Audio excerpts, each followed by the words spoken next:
السلام عليكم ورحمة الله، الله يعطيكم العافية.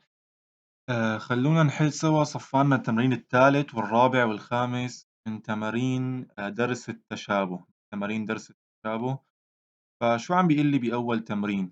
في عندي المستقيمين اللي هون اللي شايفينهم، مستقيم AB عم يتقاطع مع المستقيم CD، عم يتقاطع وين؟ عم يتقاطعوا النقطة O.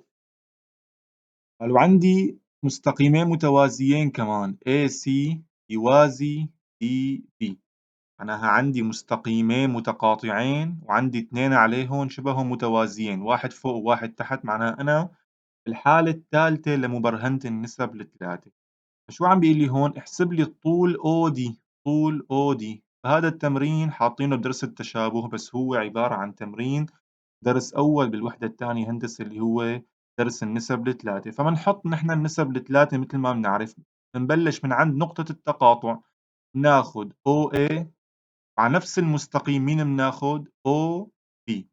OA على OB شو بيساوي يا جماعة؟ بيساوي OC على OD، نفس المستقيم. أنا بلشت من هذا المثلث، بلشت اللي فوق OAC، فبكمل منه، أخذت OA برجع باخد OC على OD، برجع باخد AC على DB مثل ما تعودنا بمسائل النسب الثلاثة. هلا الأرقام اللي معي إياها بعوضها، واللي ما معي إياها بتركها مشان نطلعها من خلال جداء الطرفين بالوسطين. OA عاطيني إياها 3، ال OB كمان عاطيني إياها 4.8، ال OC هي ال OC كمان عاطيني إياها 4، الأودي هي اللي بده إياها مجهولة بأول طلب، قال لي احسب أودي معناها مجهولة، الأي سي كمان مجهولة بالطلب الثاني بنحسبها، والدي بي عاطيني إياها دي بي 6.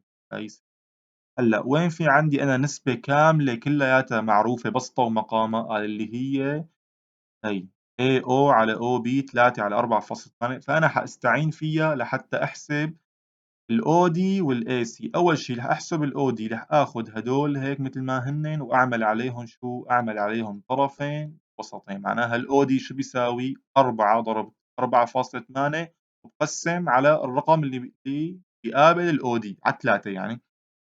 ف4 ضرب 4.8 على 3 مجرد ضرب وقسمة حيطلع 6.4. هلا رح آخد هي النسبة مع النسبة المعلومة كلها، يفضل إني أنا آخد هي المعلومة بالأصل، فراح آخد AC على 6 3 على 4.8، كمان AC شو بيساوي؟ 6 ب3 على 4.8، فكمان مجرد ضرب وقسمة عاديين رح يطلع معنا 3.5. هذا السؤال بعتقد سهل من الدرس.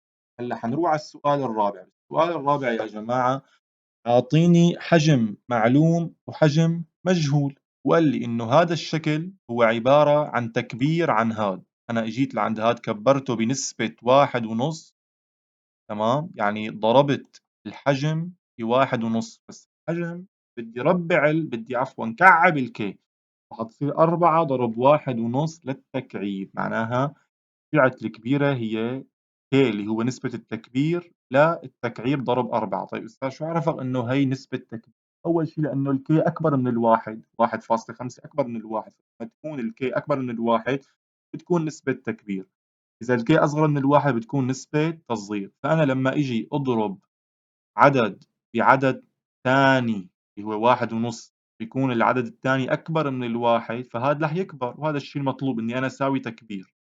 رح كعب كونه أنا عندي هون حجم، ف1.5 ضرب 1.5 ضرب 1.5 3.375، حأضرب ب4 حيطلع معي الجواب 13.5.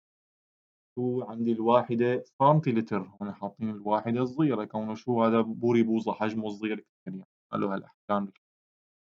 طيب معناها أنا الشيء المطلوب عندي طلع عند الأربعة ل13.5 صار في تكبير. السؤال الثاني شو عم يقول لي بالمسألة؟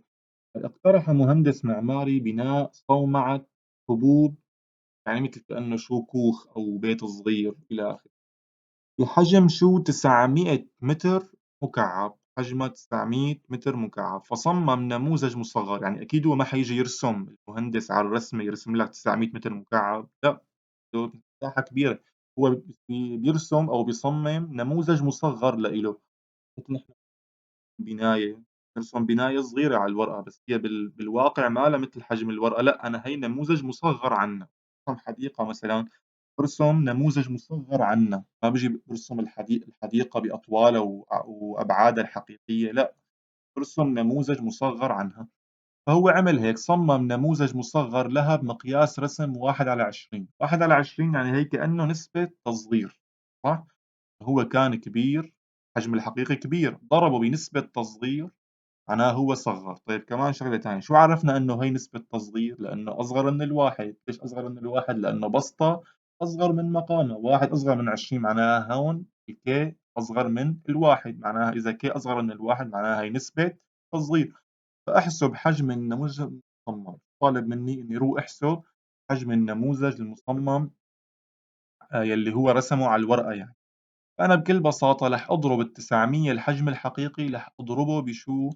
ب1/20 وكعّب. بس ليش كعّبت؟ لإنه حجم. هو شو قال لي؟ احسب حجم. أنا عرفت إنه شو سؤالي حجم، أو لإنه كمان عطاني الواحدة متر مكعّب، فوقت يكون في تكعيب يعني حجم، وقال لي هون كمان حجم، فواضحة إنه سؤالي حجم. أنا رح أضرب رقم برقم أصغر من الواحد معناها رح يطلع صغير.